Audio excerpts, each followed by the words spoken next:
and welcome back to All Things Carry On. Today we are going to be harvesting sunflower seeds. Look how big that is, y'all.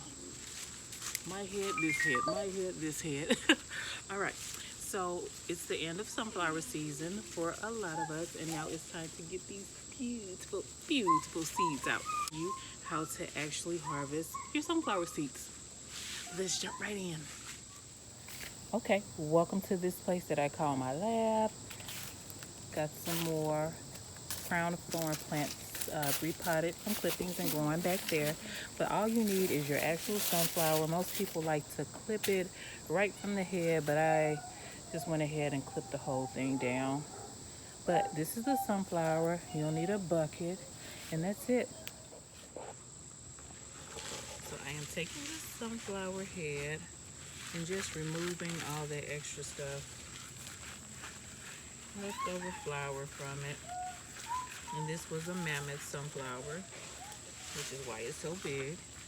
And guys, it's just as easy as going through and rubbing against the seeds to make them remove. And if you want to cut down time, you can also just tear it into pieces.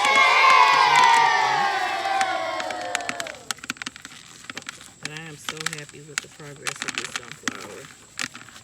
Like, I'm going to have probably 100 seeds just from this one sunflower. And I'm so happy because this was so beautiful this year. But yeah, guys, that is it. You're just removing, just like that, your sunflower seeds.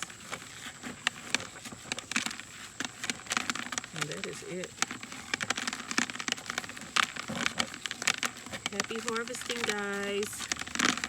Be sure to like, subscribe, let me know what you want me to make videos of next.